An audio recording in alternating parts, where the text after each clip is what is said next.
All right, good morning, everyone. We are going to get started. Sorry. That was me causing some interference. Hi, everyone.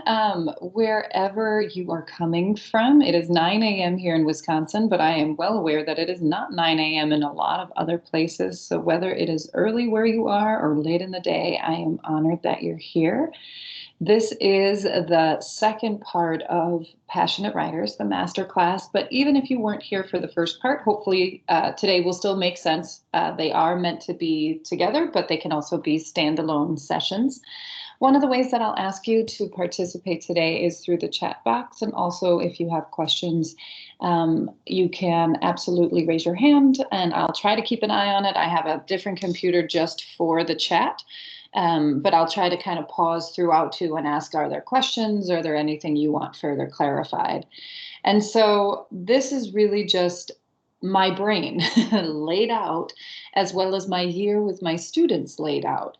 And so as I was kind of adapting stuff last night and starting to think ahead and going deeper with some things, I'm trying to make this as useful, not so much so that you can teach like Pernille, but instead so you can go, oh, that's a good idea. I'm going to work with that and adapt it to fit the needs of my own students, especially as a lot of us stand in America anyway, stand in this kind of weird mix. As I said in my office hour on Monday, we were just told in Wisconsin that we will be starting hybrid. We just don't know what that looks like right now. And so I'm sitting in a little bit of a limbo right now, trying to be on summer vacation, but also in my head trying to not plan for something that I don't know yet. So I'm also starting to think more about what is writing instruction going to look like if my time is spent half online, half live.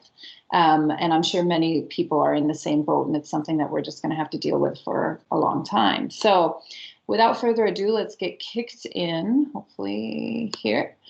And so here we go. Hopefully. I am just going to share my screen. That would probably be useful.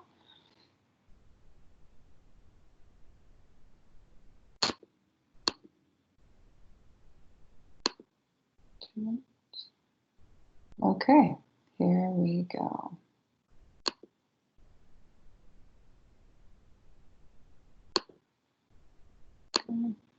Sorry. This is always the not so fun part. All right, so today is part 2, and if you need to get a hold of me, I'm super Googleable. I'm at Pernille Ripp on Twitter. Pernille S. Ripp is my website. I'm also on Instagram, Facebook, etc. And just sitting here in Wisconsin. So one of the things that we talked a lot about last week when we kicked off this masterclass, and it is a thread through any of the work that I do, is this: how are you creating an environment where all kids can feel safe? And for me right now, it's been urgent for many, many, many years, but I also think about what we're going back to, those of us who are on summer break or getting close to summer break right now. Our kids are coming back changed, and we are coming back changed, not just from the global pandemic, but also from all of the unrest that we've had here in the United States and across the world, all of the economic fallout that we've had, and all of the conversations that are happening. And so our kids are looking to us for change, so that the kids that potentially didn't feel safe before we left now can feel safe with us, or kids who did feel safe who no longer feel safe because their entire world has shifted.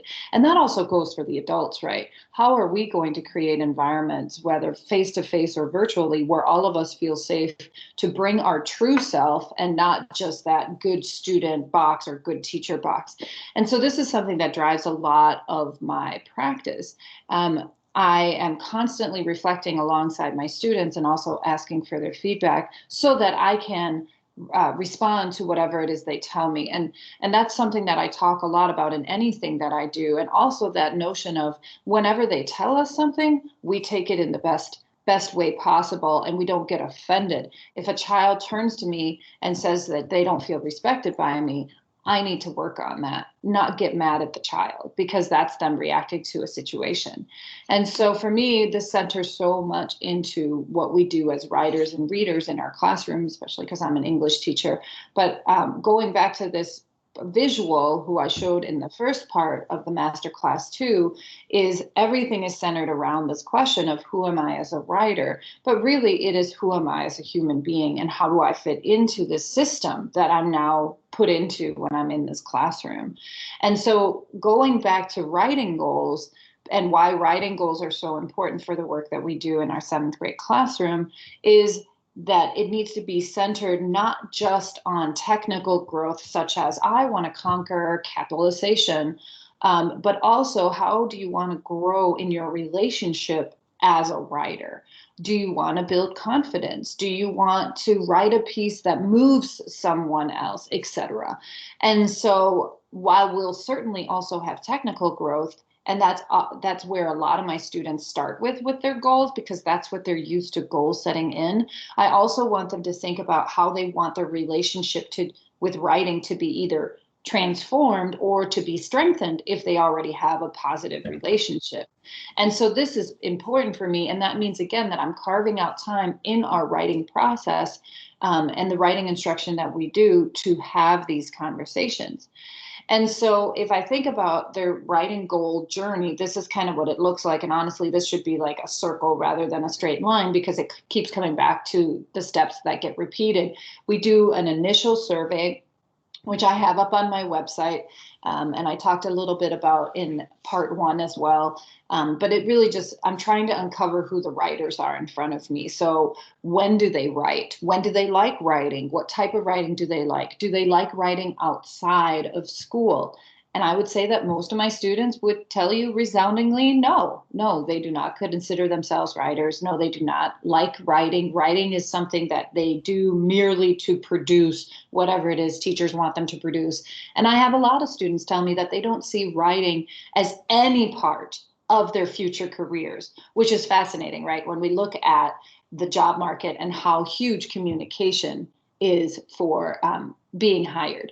And so I think that's also part of the problem, right? Is that a lot of kids see writing as a very static thing. Writing is my teacher telling me to produce whatever product, I produce it, and that's the end of it. We need kids to see writing as storytelling, as communication, as a way to give away information that they have gathered in a new way. And so that needs to be layered into the writing instruction that we do. So they do that initial survey, and then they do their goal setting, and I'll show you some example goals in just a second.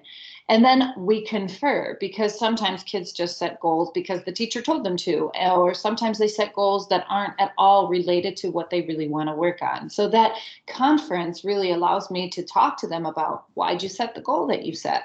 Why, how are you going to work on that? How can I support you? How does this fit in with the writing work that you've already done? Now, I teach 7th graders, so they've been on this journey for a while, but if you're just entering into setting writing goals with students, and this isn't something that they've done a lot before, then of course our language is going to change and fit the age group.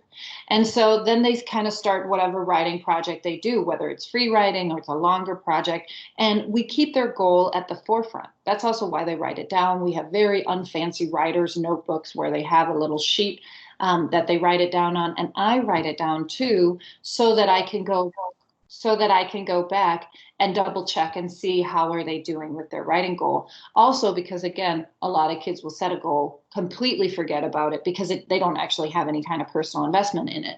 And so once we've done some sort of writing, whether it's free writing or prompt writing or a longer writing piece, we always come back to the goal. Did you work on that goal? Did you actually grow in that goal? And then, do we need to change your goal? Is your goal very product specific, or is it broader? Or do we just simply proceed on the journey because this is going to be a longer goal? So I was thinking about what are some writing goals that my students have had. And of course, I don't know about you, but like I feel so far removed from my students, even though the year just wrapped up, because I haven't seen them since March 13th. And so I don't have access to their writer's notebooks either. They were sent home a couple weeks ago. And so I had to really kind of pull out my head and be like, okay, what are the conversations that I've had with students? An often one that I have with students is simply finding pride in their writing. A lot of kids have a lot of emotions wrapped up in writing, as do a lot of adults, which we discussed last time. And so I want them to start to take pride, whether it's because they crafted a beautiful story, or whether because they pushed themselves in new ways, or they actually tried to write something that they would find worth in, or they wrote about something important. Whatever that pride is based on, this is a really personal goal for a lot of kids. Write a longer piece. And that, of course, can look different from kid to kid. For some kids, it's, I want to get past a paragraph. And for others, it's like, I want to write a 5-page story. So again, having that conversation about language. What does it mean when you say longer? Stronger word choice, same thing. All of these goals are wrapped up in conversations. Tell me more about that. When you say stronger word choice, what are you really talking about? And some kids are like, well, I just want to, expand my vocabulary and use bigger words. Okay. Or is it that they want to use more specific word choices? Is it that they really want to develop a character? Is it that they really want their own personality to shine through in their writing? So then, of course, we have kids that are like, I just need to learn how to capitalize and punctuate. Okay, well, then we talk more broadly about that. Why is that important to you? Why I want to communicate better? Oh, okay. Help someone understand a topic better. Read like a writer, which is work we do all year. Have someone really connect with my writing. A lot of kids are hoping that their writing can impact maybe just one other person. And then I hear this one a lot. I want to write something really interesting. And we always have a conversation about that. What do you mean by interesting? Because interesting covers a lot of ground. So take a moment. What are other goals that you have either had students set, or that you've had that you've seen in your classroom, or even what are ways that peers could support these goals? Because of course, setting a goal doesn't mean that it's actually actualized. So in the chat box, or if you want to speak out loud, I'm going to take a sip of my tea. What are other goals that students could set?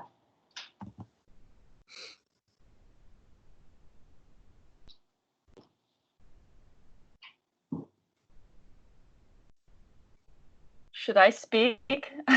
Please do. Okay. Well, I'm taking a risk here because this is embarrassing. I have never had students set goals. I am learning about this concept right now. It's always been that I've sort of set a rubric and directed them in what pieces of a particular assignment we're going to do. So if they're writing personal narratives, I've kind of told them the elements that go into that and then had them write it. That was me. Don't be embarrassed. That was me maybe up until 2 years ago, 3 years ago. The goals were the rubric. And I spent a lot of time on the rubric as far as like, what are we working on in the lessons? And the lovely thing is that they still have those goals from the rubric. And I'll talk about this in a moment too. I will have them pull out the rubric, or I'll show the rubric or whatever, and we'll have a conversation. What does this mean? What does this actually look like before they start writing, so that they know the direction they're headed in, and then they set their goal. And so their goal might be like, ooh, that rubric says I need organization. Guess what? I really need to work on organization. But I think also opening it up and going, what about you as a writer? What do you want to get out of this process?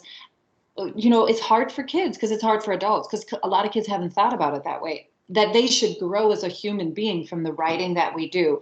And so a lot in the beginning of this, they also have a hard time with it. What do you mean, Mrs. Ripp? And so I always bring in examples of myself. Like when I started writing my blog 10 plus years ago, I really wanted to grow as a teacher. Like I wanted to really be able to throw my brain out in the world and say, this is how I'm reflecting, and who can help me reflect through this.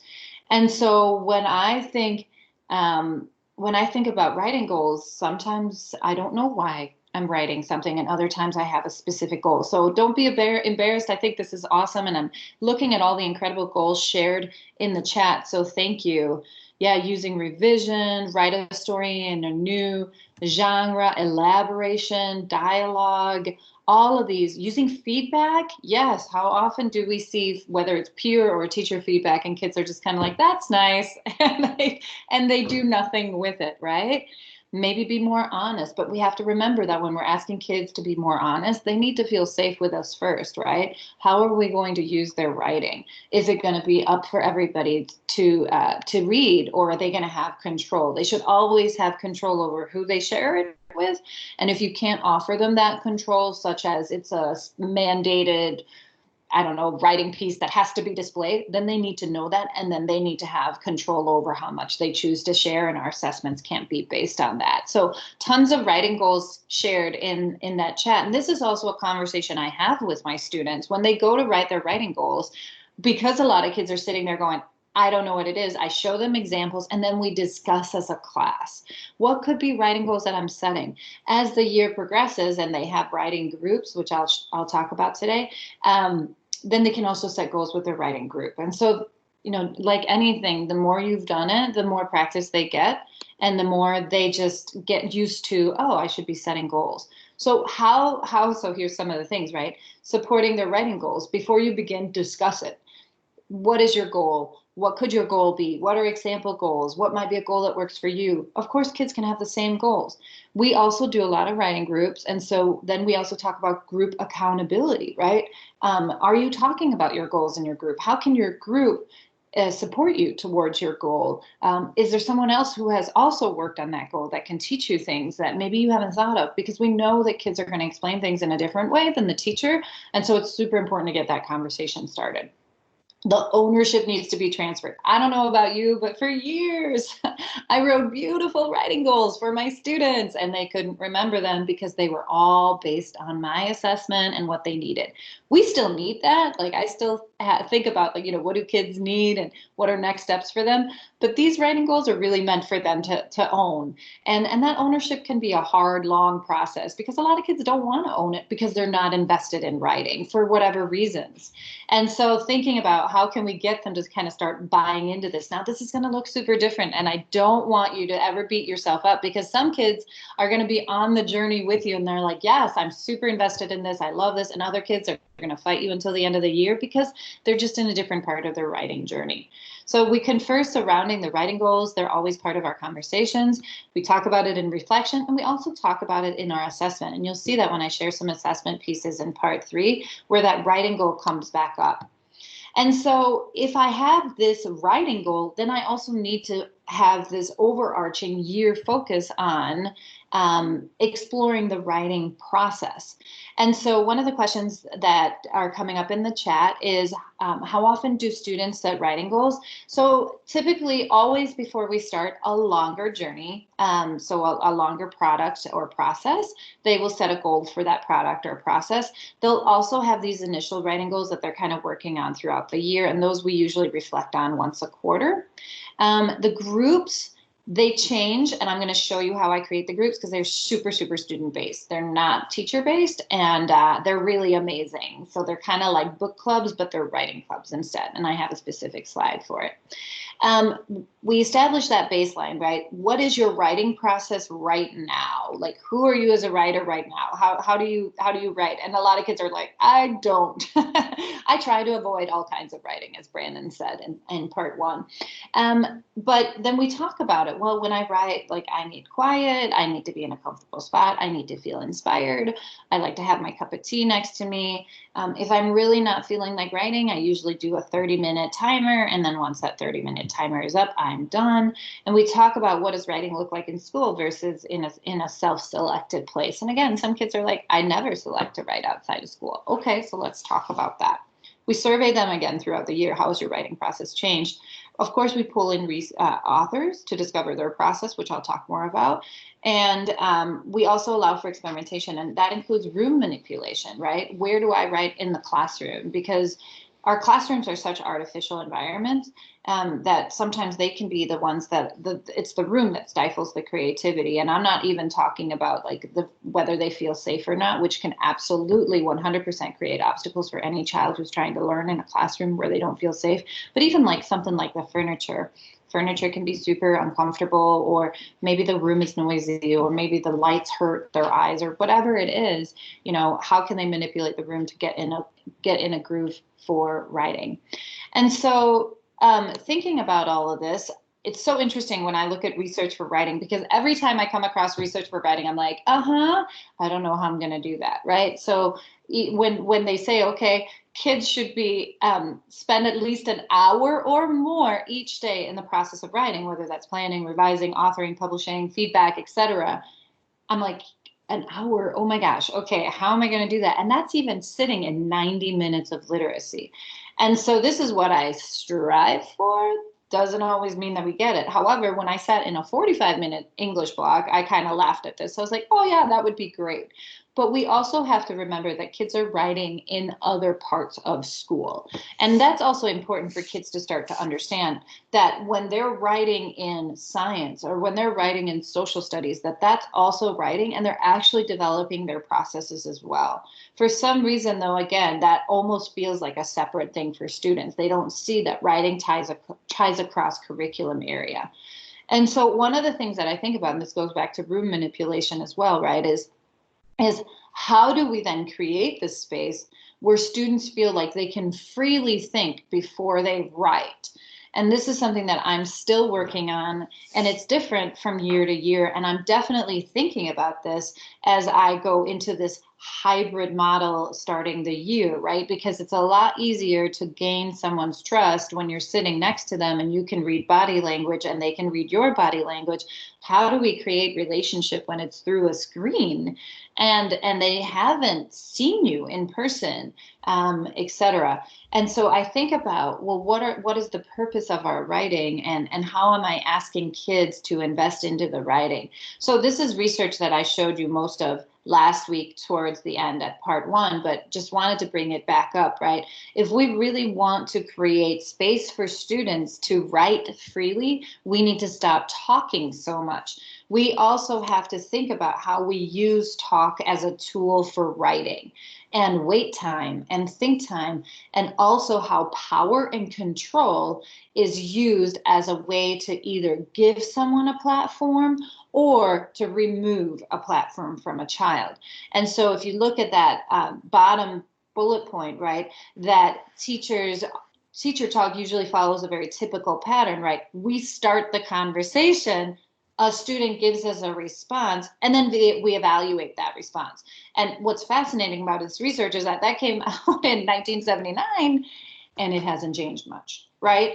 That's still kind of the pattern of talk. So when we use talking, who are we handing it over to? How are kids getting to have a collaborative workspace where they can talk about their writing process without teachers being like, nope, we got to be quiet because we're writing right now, we're not talking.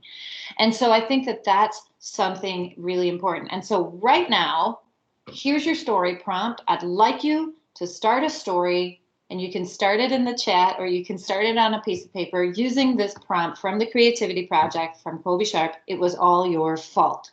Go ahead.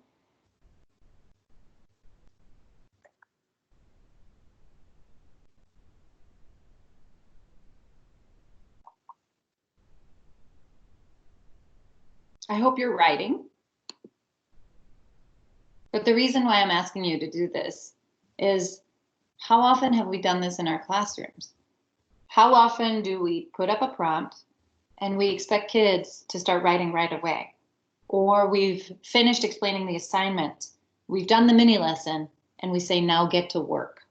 And then we walk around our classroom and we tell kids, start writing, start writing, start writing. I know I've done that for years. Just start writing, just pick up your pen or just start typing, a story will come.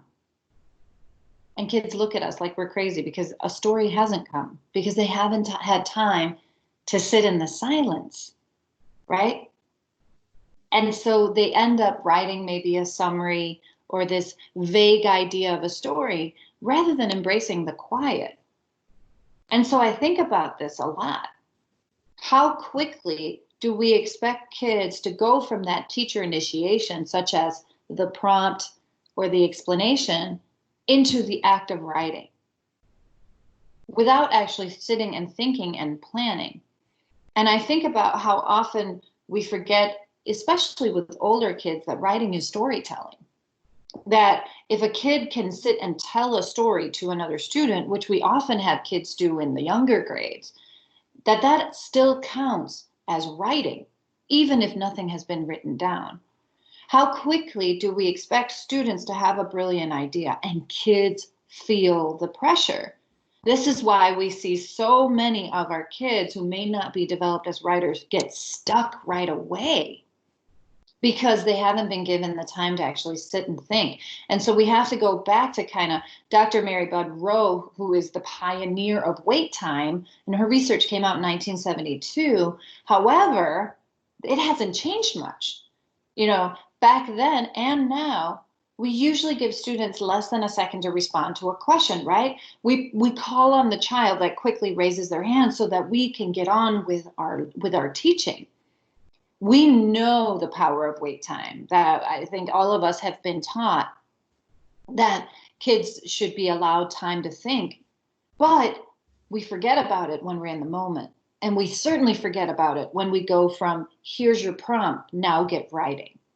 And so I think about this of why we need to increase think time. And this isn't just for writing, this is for any time.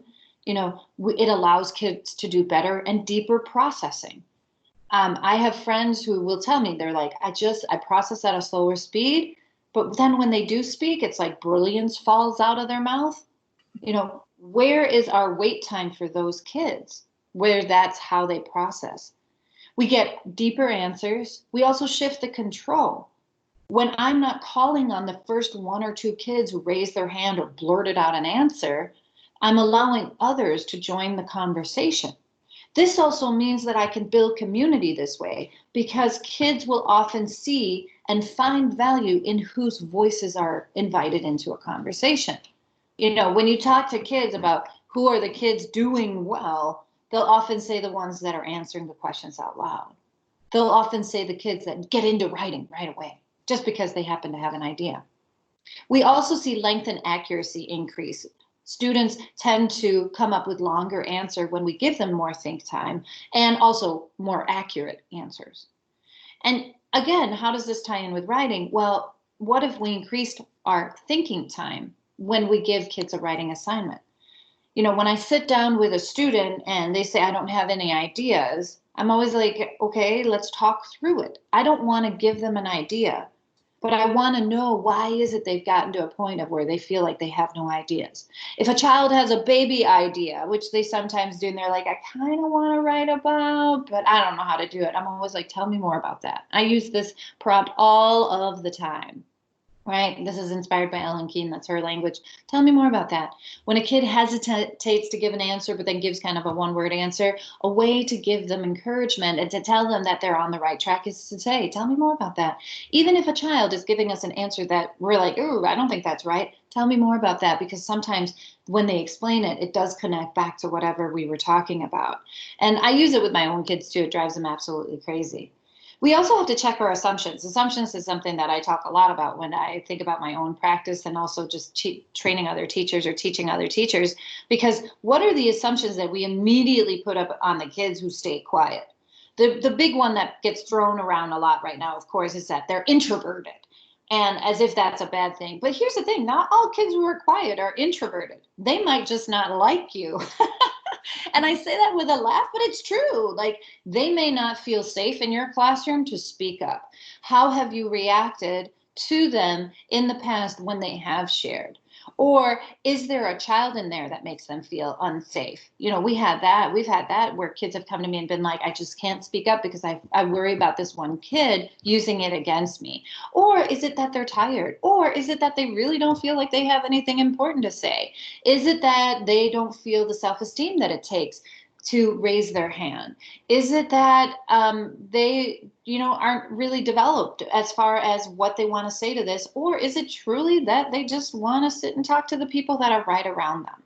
And so we have to make sure that we're not labeling our kids because they don't speak. And I think that we have forced introverted kids and kids who stay silent to participate for so long. And I wish I had saved the tweet, someone had tweeted out saying, when are we going to start forcing our extroverted kids to be quiet, right? When are we going to start seeing articles about how to get your extroverted child to be silent? Because this world has made this incredible place for kids who share their voice, and at the expense of kids who want to stay quiet, who want to have a one-to-one conversation, or who want to have a small group conversation. And I think about that too in the parent feedback or adult feedback that we often give people about their children, where we say, oh, I just wish they would participate more. I've certainly had to check myself in the last couple of years where I've really been aware of that and been like, oh, participation looks different from child to child. And a lot of it comes down to, do they feel safe in our classroom to participate?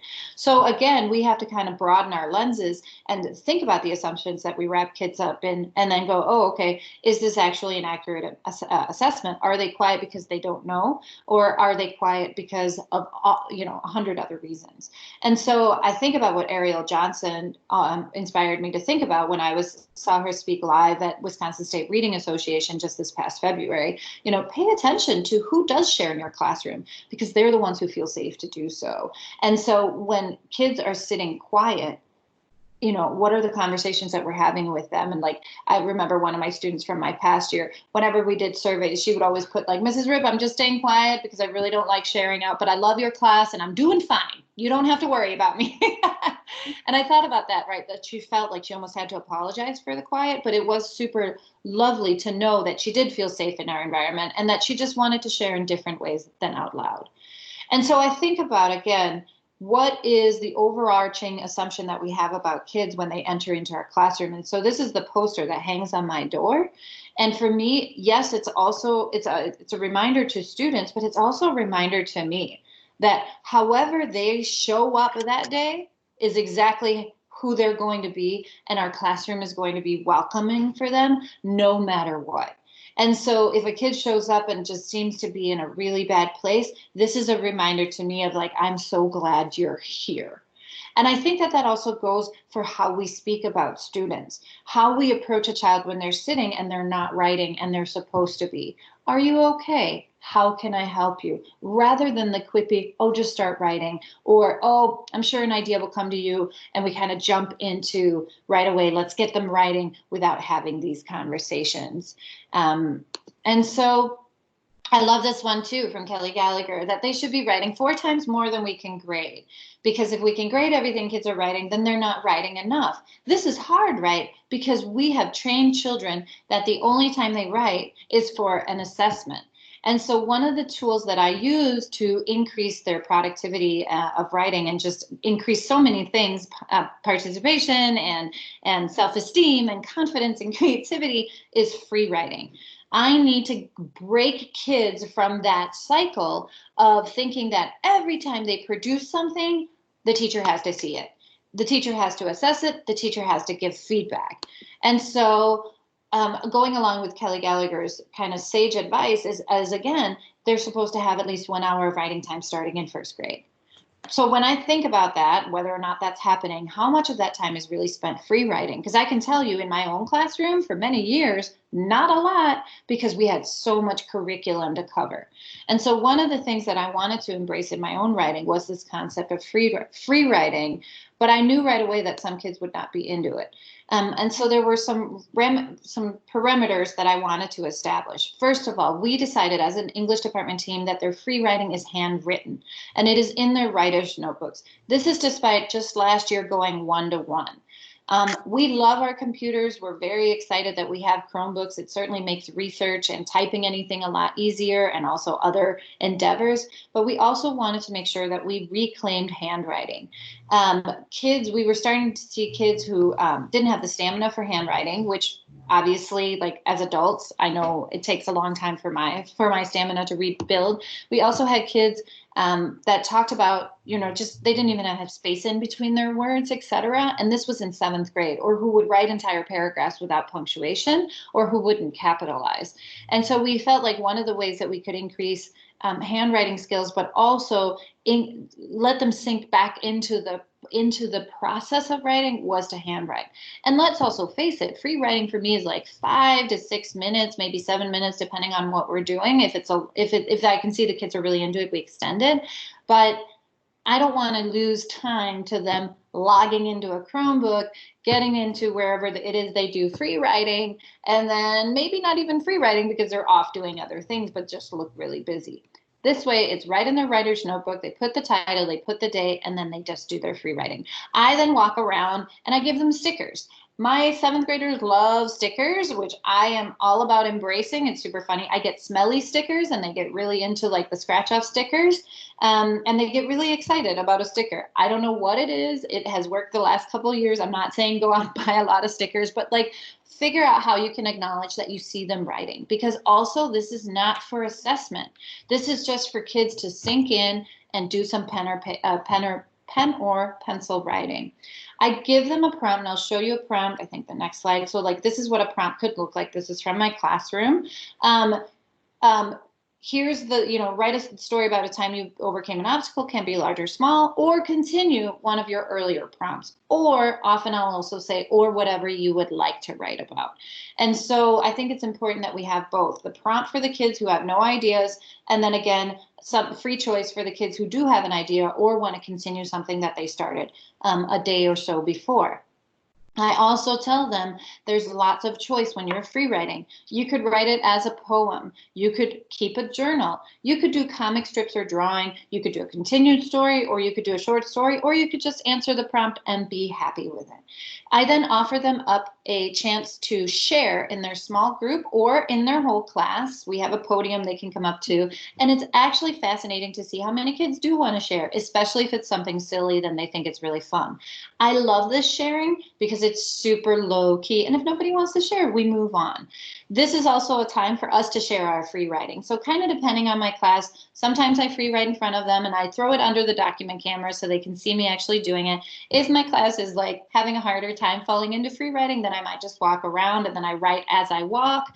But I think it's important that we also share like our prompt of the day, because most of the time our prompts are not that good and it's great for kids to see.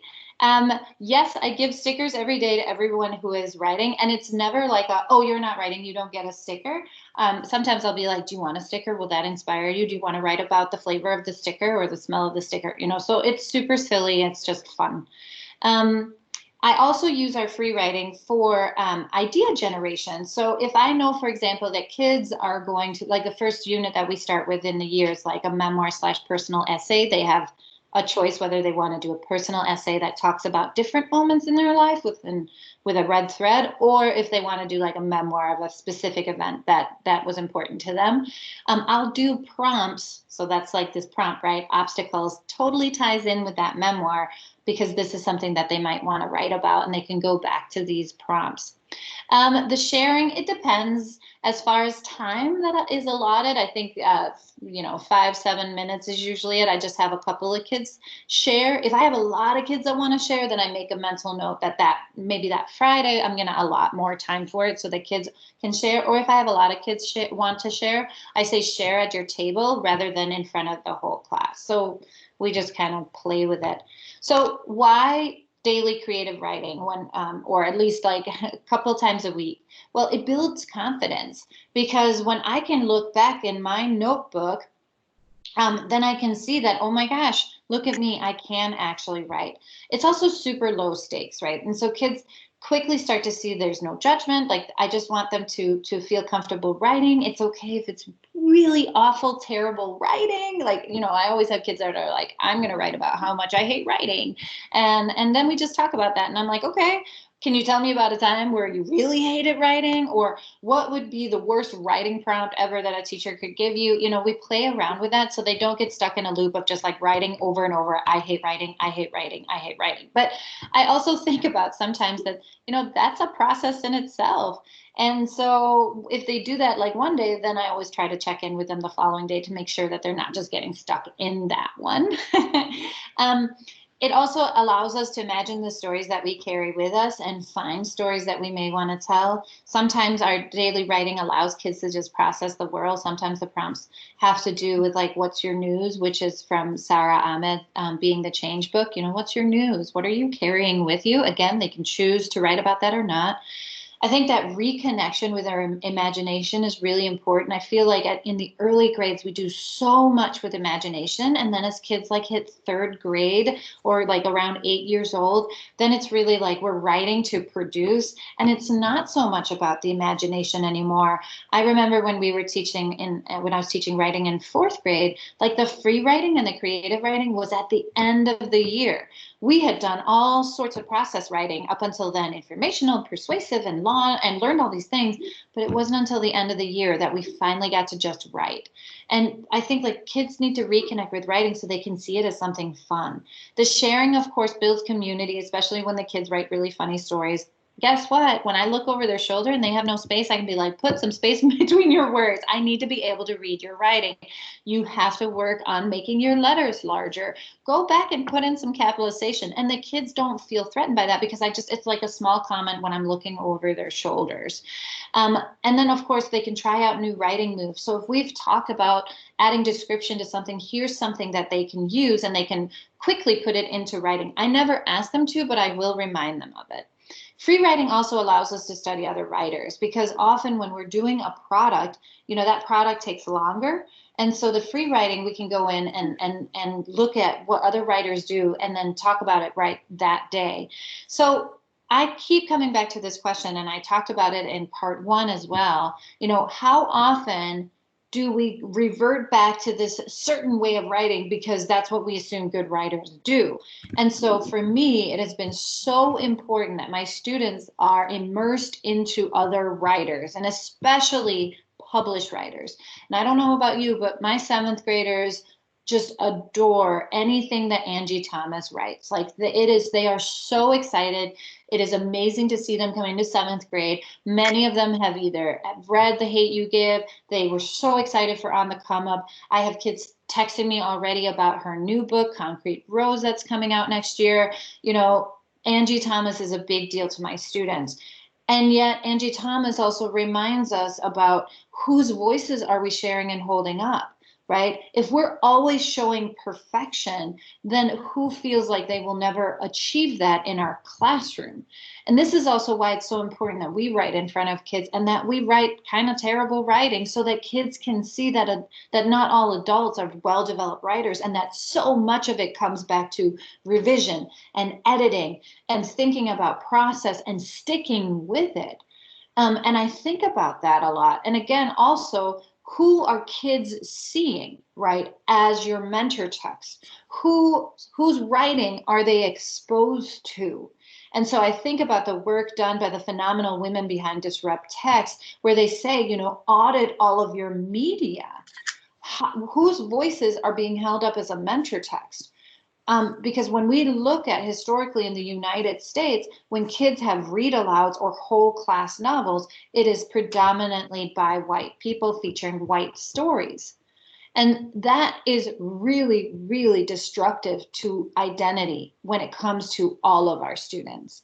And so when I think about mentor texts that I want to use, I really want to think about who are in phenomenal writers from a lot of different lives. Can my children see mirror text? And can they also see window and sliding glass door text, as Dr. Rudine Sims Bishop would remind us of? What am I holding up as the best writers, right? And so I want us to think about this when we pull in mentor text. And so I teach my kids, or remind them, depending on whether they remember the lessons that their teachers have done before, of that reading like a writer notion. We'll often read a text as a reader, and then I'll ask them, like, now you switch your lens. We're no longer reading to discover the story, we're reading to discover the craft. And so we use picture books a ton for this. We use short stories a lot for this, because often with a mentor text, I want kids to be able to have it in front of them, and I want it to be small and tangible so that they can see the whole story. And we can act out parts of it, because if something is really well described, then we can act the scene out. We talk about, how does their writing connect with us? And I don't just mean like a text to self connection. I mean, like, what moves do you want to emulate? Why did you feel connected to this story? And these are all kinds of questions that we can talk about through our mentor text. And I love the big one of, how do they break the rules of writing? Because that also leads to a conversation of who sets the rules of writing. You have to know the rules in order to break them. But where do those rules come from? And so this is something that I want kids to play around with. And so I want to show them mentor texts that do all of these things. So I also like to have kids find models to study. often when I confer with a kid, and a common problem that kids have in our classroom when they're creating writing is that they end up writing a summary versus an active story. I don't know if you see that play out in your classrooms as well, but I have read a lot of stories of, and then this happened, and then this happened, and then this happened. And so the first step I have students do when they come up and show this writing is go get your independent reading book. And if they happen to be in between books or they're reading nonfiction, then I pull out a different book and I say, read this section right here. Now compare it to yours. And almost always kids are like, oh, I don't have dialogue, or I don't have description, or oh, whatever it is they did. And I think that that's so important for kids to get to that conclusion themselves, right? So have them use their independent reading books as mentor texts. We read models more than once. Like I said, the first time is really, we're just reading to discover what happens, and then we read it as a writer. Offer up imperfect models, but do not use student imperfect models. Can you imagine after you have worked on something, your teacher goes, oh, can I use this to share with the class? And then instead it's like, oh, we're going to fix this. Talk about damaging self-esteem. I always offer up my own imperfect models. Once in a while, a kid will be like, oh my gosh, mine is terrible. You can totally use it. Typically later in the year, if kids feel confident, I always talk to them, are you sure? And they're like, yes, it's funny, Mrs. Ripp. I wrote it on purpose. It's really bad. Let's use it. Sometimes I also have kids like try to write something really poorly. That's harder than kids think. And so it also allows them to think about how they kind of assess themselves when they say something is written poorly. How am I managing the mentor text in distance learning? Yeah, so they won't have my picture books clearly. It's going to depend on publisher permissions. And I was just talking to some publishers, and publishers have not given permission for things to be recorded yet. Most permissions end on September 4th, which is not good. I'm hoping we're going to see the same push of permissions for read alouds. I look for short stories that are shared online, and then hopefully we can link to things like that. I am trying to buy some ebooks as well, etc.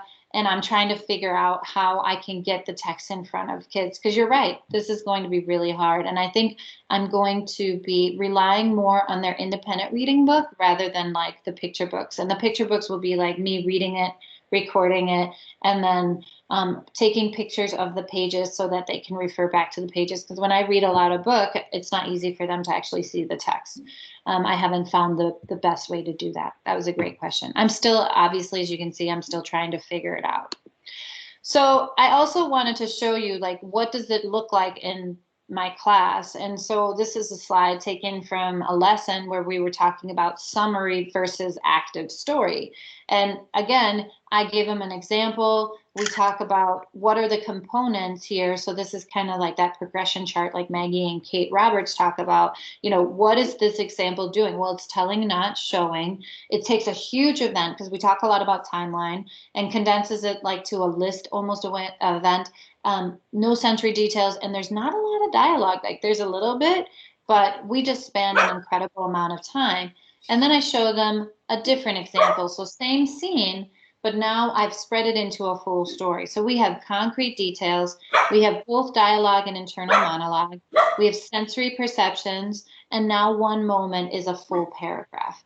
One of the things that we talk a lot about in writing instruction is the timeline of their story and how zoomed in or zoomed out they need to be.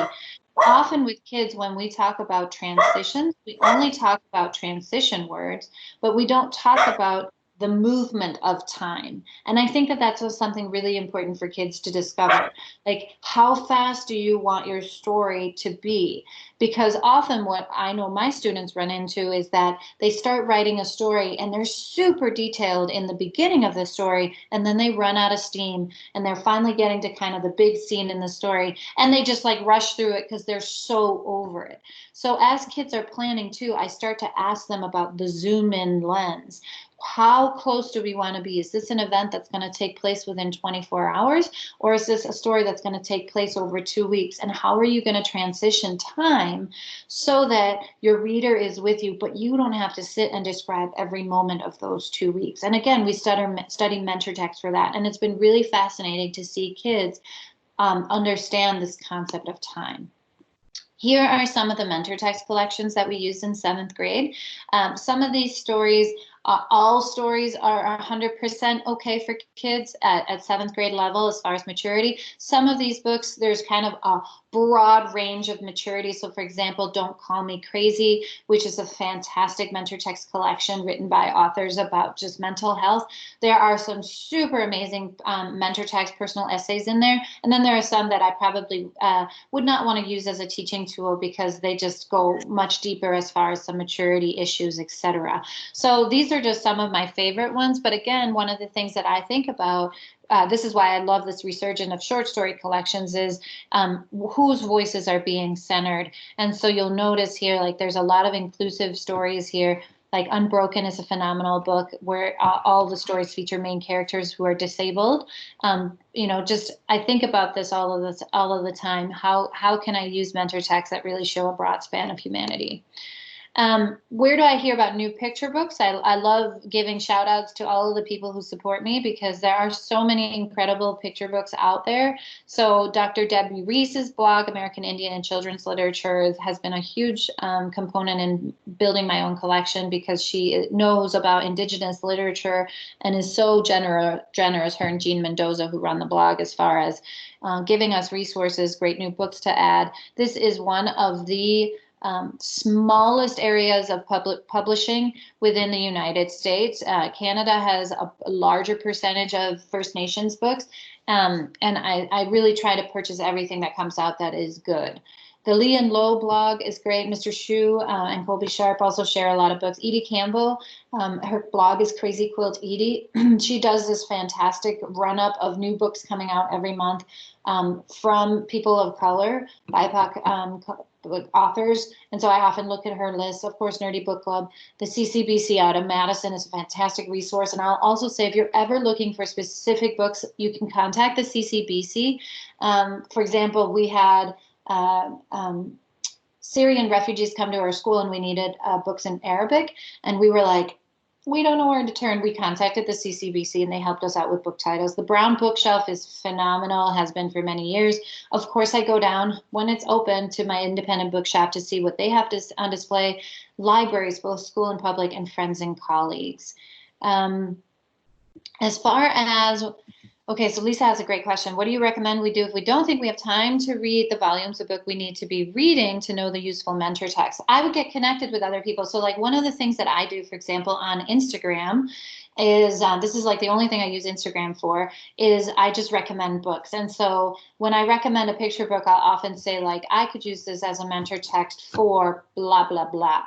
And lots of other people do that as well. And so that's one way of finding out, like, is a picture book worth it? I think also spreading it out, kind of pulling other people in, like, who can you share book recommendations with? So like my phenomenal librarian, Christine Hunter, and my special ed staff, and my literacy coach, and my fellow English teachers, and my principal, like we all talk about book recommendations. And so I'm always on the lookout for mentor texts. And also, honestly, like, I just make it my part of my job. And it's a pleasurable part of my job most of the time. When a bookstore is open, I'll often go to a bookstore and I'll kind of pull whatever books they have on display and read them right for picture books, not chapter books, and read them right there and then decide which ones I want to purchase. Because that way too, I'm not purchasing books that I won't actually use for anything. Also on my website, I have lots of lists of picture books in particular to use for theme or small moments or, rising action or something. And I honestly just make those lists in order to share them with other people. I want to be super mindful of time. And so I will start the next masterclass with this, and I'm going to jump ahead, and I apologize for that. I never know how long. So literature circles or writing circles will be next time. So you can see all the stuff we didn't even get to. So I want you to think about, for next time, how does the teaching of writing process need to change in your own community? And so how can we add in more wait time? and how can we use free writing as a way to get kids to connect with writing. I also want you to think about who are you holding up as mentor texts? And so if you have a way this summer of discovering more mentor texts, I would highly recommend you do so. One of the things that I do for my mentor text is whenever I come across, for example, an article or a personal essay that's published online, I make a link and I put it into a mentor text spreadsheet. And in a moment, I can absolutely 100% put that mentor text folder in here in case you want to take a look at it. So for example, one of my friends shared a beautiful personal essay from one of the child actors from This Is Us that was just published on People magazine that was about what it means to be Black in America, and he is 12. And I was like, perfect, this is a perfect personal essay. So I read a lot of things with this mindset of like, is this a mentor text that I can use with my students? And also thinking about that a mentor text can also be a video, it can be a graphic novel, it can be a comic strip. When I read my own reading, my chapter books, sometimes I'm like, oh my gosh, this chapter or this section of the book would just be beautiful. Like, for example, in Padma Venkatraman's The Bridge Home, there's this beautiful descriptive scene of eating an orange. And I was like, right away when I was reading the book, I was like, oh my gosh, this would be amazing for descriptive writing. And so I'll like take a picture of it with my phone, or I'll make a note for it, and then I'll go and scan that section and put it into my mentor text folder. So it is truly like something that I am always looking for. So part 3 will be next week, same time. Topics, assessments, writing circles clearly. How do I navigate? How do I use actual writers to help my students discover their process? Anything else I can think of? Any questions that you have? Office hours is this coming Monday. It is at 8 a.m. PST, so 10 a.m. CST. And this is also a great time for you to come in and be like, can you tell me more about this? Or I have this idea, or will you share these resources? Or here's what I'm thinking about. Do you want to take a look at it? It's really just a great conversation.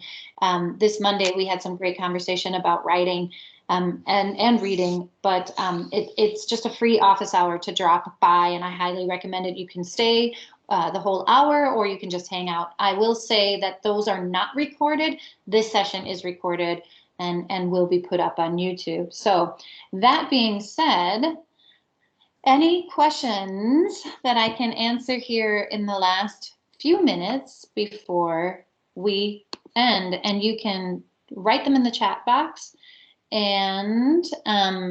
or you can speak them out loud. So Sarah has a question.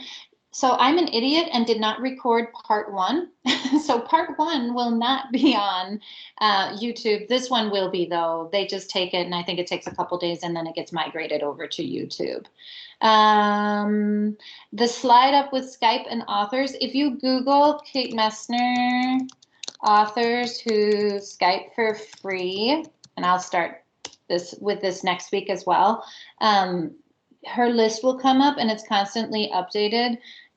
Now, granted, this may change because a lot of authors are now just doing virtual visits clearly, and so they might not be doing it for free. I know she's been updating it, but I will put that up in part 3 as well. Yeah, so the class 1, yeah, sorry about that. It's not recorded. I did offer Microsoft to redo it and record it, and they were like, no, you don't have to, but I'm wondering if I should just do it because it's kind of weird that part 1 is missing. So sorry about that. Technology. Any other questions? Let me find the link quick to my mentor text folder, and I'll drop that in here too. It's ever expanding. And colleagues also add to it, which is super fabulous. And there's some organization, but not, I need to actually go through and like reorganize it. That's on my ever expanding list of summer things to do. I missed part 1, I can be your audience. Yeah, because it is weird. This whole virtual is super weird. So I might take you up on that. Let's see.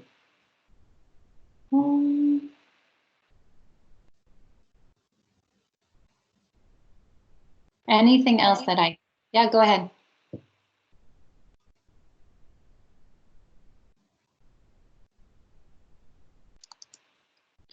So here's my mentor text link, and you can see it.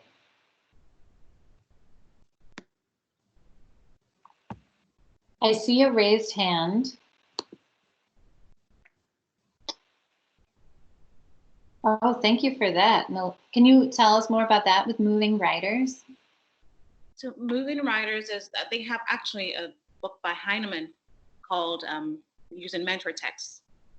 And they have a website, it's a blog, but there's also a mentor text Dropbox in that blog where they have it by genre, it's really extensive. It's really cool. That sounds amazing. Thank you so much for sharing that. Could you say that again, what that was?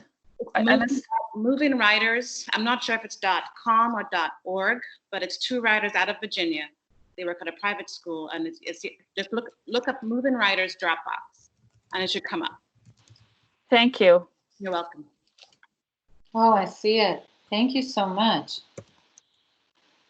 Yeah, because I think it's hard, right? Like, I remember when I first started this work, I was like, I don't know where I'm going to find anything.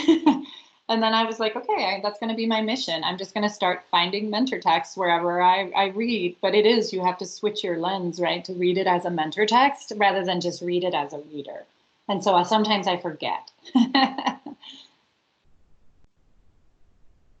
Well, thank you so much, everyone, for coming. I really appreciate you tuning into this. I always get really terribly nervous. So, Deb, you have a question. How do I overcome the obstacles our curriculum places it? Yes, and I think you answered it yourself. Find small moments and start there.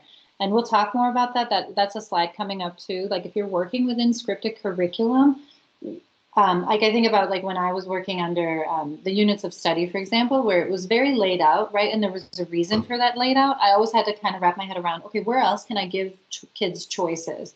So maybe it's that the lesson point is not a choice, but I can give them some choice in who's in their writing group. Where are they writing? How are they processing it? You know, and also thinking about, again, and I believe that Lucy Calkins would say this as well, like, you know your kids best. And so if a lesson isn't working, of course, we would adapt it to make sure that it works for the kids, and also moving into the choice. And I think also starting a broader conversation as far as if we really see a program not working, bringing that up and having big conversations and saying, okay, how can we fix it? How can we adapt it? How can we change it? And how can we get stakeholder feedback? I think is really important. Why is it's not working? Is it our implementation, or is it certain components of the program? And so I know when we first adopted a program, I thought my principal knew, and he did not know how it was not working for our kids. And it was just one of those, and I felt kind of like weird bringing it up because like this was a new program. And he's like, oh my gosh, okay, let's have a broader conversation about that. And so I think it's also just important to know like who's on your curriculum, you know, committees and all of that, and so that you can have these conversations. All right. Can I ask a question? You bet. So I've been listening to you for a few years. We've met at the Reading Summit, and it was awesome. But I teach second grade and first grade. Mm-hmm. And I'm always trying to think about the lessons that you share and the ideas that you share, and then obviously transfer them. And since you are momming kids for a little, I'm just throwing it out there in the world. If you ever wanted to think about writing a little bit about how do you see the things, you know, because right, my kids are by and large also, let me say it correctly, right, emerging bilinguals. Mm-hmm. Right, so that their language, I'm working to teach them that they have a voice, number one, and then also how to write it down, what they're trying to communicate, and how to spell and how to read and all of those things at the same time, right? Mm-hmm. And so I think about things like setting a goal, and I try those different things, but I also am struggling with kind of like what you said about Jason Reynolds, like if they don't know the rules, which they don't, right, they can't break any rules. So it's just all of that kind of combined into this melting pot of teaching an emerging reader or an emerging writer, but also more than anything, an emerging communicator and their families to understand that their voice is their power in life. And if they can't find a voice, they will always be stifled. And so it's a big thought, right? And a scary one. Right. So it's not like I'm asking you right now, but I'm just, if you ever think of pondering that as a mom and you're able to put that down, because you do get to see that lens, right? I see the lens that you're talking about in my high schoolers and when they were in junior high. I don't teach it, but I see it, you know? I think the reason I don't write about it is because I am not, God, I'm not good at it. Like I am a much better teacher than parent, I feel a lot of the time, because you have then the parental dynamic. And so I can take all my wonderful teaching ideas and then my own kids are like, you suck as a teacher. You know, like our 6-year-old, as she was throwing a fit during online school this year, was like, this school sucks. I hate it so much. And she was talking about me, and it was really funny. And I think one of the things that I do more than anything as a parent is I try to keep open communication with my kids as teachers so that I can support. But I think like one point that I think you bring up is there's a lot of points that you bring up that are super fascinating is right, like the whole idea of the writing rules. Kids need to know those really well before we can experiment with them. And Jason Reynolds says that too, right? But in our teaching of the writing rules, whose rules are we teaching, and also whose identity are we dismissing within those rules? And so I always come back to writing as storytelling, and I think about that with my kids, which is like my son hates writing, and really wants to do like 2 sentences and then he's done, and he just is like, and he will make big theatrics, you know, my arm is broken and I can't do it and it's so much work. But you get him storytelling and he won't stop talking. And for some reason, we're still working on that connect between storytelling and then writing it down. But physically, the writing down is really hard. And so that's why I tend to not write a lot about it, because I will never consider myself an expert beyond any classes that I've taught. And even then, the expert title is a little iffy. You know, I'm emerging. And so I think it's really hard when you are struggling, or not struggling, when you're balancing so many components of writing, like you said, when there's, oh, I have to teach you actually how to spell the and book and space in between words, and also what a punctuation mark is and how we set up story. And that, I'm still very in my baby journey of that. But I think about it a lot, mostly how terrible I am at it. Oh, I'm sure you're not. We all feel that way, just so you know. And Deb, oh my gosh, yes, my kids, their teachers were their lifelines for some of the more major meltdowns where we were just like, we need you, we need your face. We can't shift them out of this and they won't do any work and I don't know what to do. Yeah, it's going to be a challenge, and my district has yet to release our actual plan. It's coming quickly. I know they want it out to us as quickly as possible, and I'm sure you'll see stuff up on the blog as I'm thinking through this summer. How do we do these things when we're not sitting there next to the kids, and how do we build a community when our community is split into really small groups and it's 2 days a week or whatever rather than a full week. So yeah, there'll be a lot of thoughts with that. Well, I want to respect your time. So thank you so much. And I'll see you next week, or I'll see you at office hours. Feel free to reach out and I'll think about that first part and see if we can do anything about it. So take care, everyone. And thank you.